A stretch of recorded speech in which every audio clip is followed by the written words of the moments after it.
Sabe aquela sensação de perda de energia, de disciplina, sem a gente saber muito bem de onde vem? Nesta análise, vamos mergulhar fundo nessas forças invisíveis que causam esse declínio e, claro, entender como é possível lutar contra elas.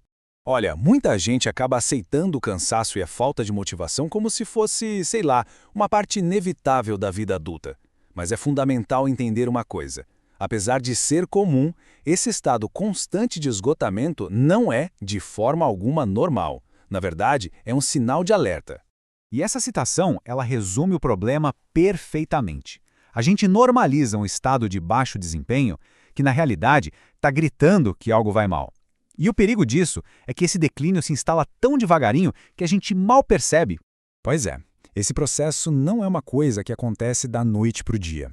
É um declínio gradual, sabe? Na energia física, na clareza mental, na nossa capacidade de tomar boas decisões. E ele se manifesta de umas maneiras bem específicas.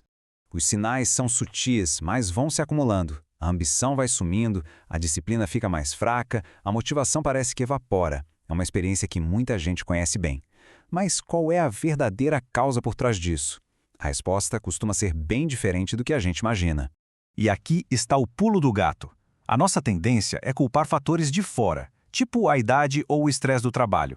Só que a verdadeira causa, na maioria das vezes, está na nossa condição interna, na forma como a gente gerencia o nosso próprio dia a dia. Desempenho de verdade não é só sobre trabalhar mais e mais. Ele começa muito antes, lá na base de tudo. Quando o corpo está sob estresse o tempo todo e a mente está lotada de distrações, a qualidade das nossas decisões, ela inevitavelmente cai. E isso nos leva direto para uma questão fundamental sobre os nossos hábitos.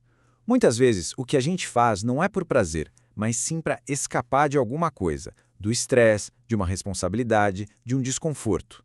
Seja com comida, entretenimento que nunca acaba ou rolando o feed das redes sociais, existem inúmeros jeitos de escapar. O problema não são as atividades em si, mas o momento em que elas deixam de ser uma escolha consciente e viram uma reação automática ao desconforto. Então, o ponto de virada é exatamente este. No momento em que algo começa a controlar o nosso comportamento em vez de ser controlado por nós, aí a coisa vira um problema. E essa linha entre escolha e dependência pode ser bem fina.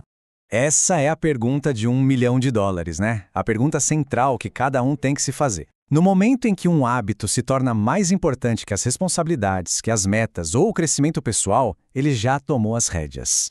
Ok, e para quebrar esses padrões, duas coisas são absolutamente essenciais: consciência e disciplina. A consciência é o primeiro passo. É reconhecer que existe um padrão destrutivo ali antes que ele ganhe ainda mais força.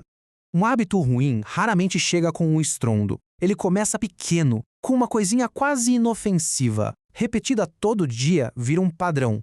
Esse padrão, por sua vez, molda um estilo de vida e, no final, gera consequências negativas na saúde, nos relacionamentos, nos nossos objetivos.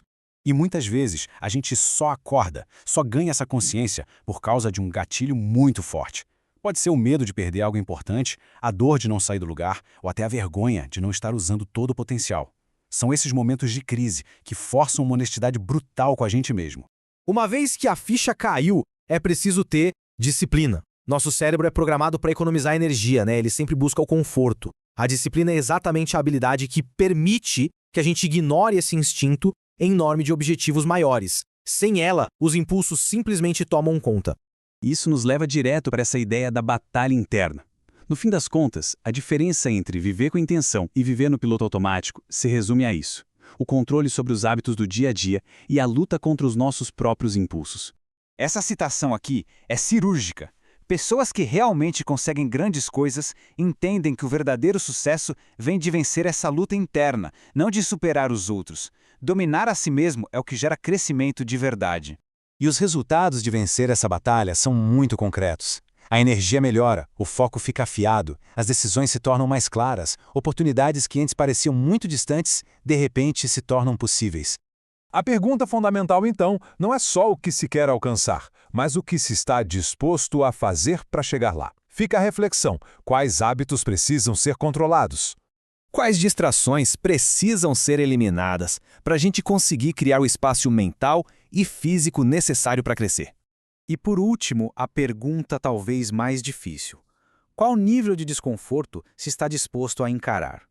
Porque, afinal, crescimento de verdade raramente acontece dentro da zona de conforto. Porque o futuro nada mais é do que um reflexo direto das escolhas que a gente faz agora. Cada mudança importante, cada passo em direção a uma vida melhor, começa com uma única e poderosa decisão: a de assumir total responsabilidade pela pessoa que se está construindo.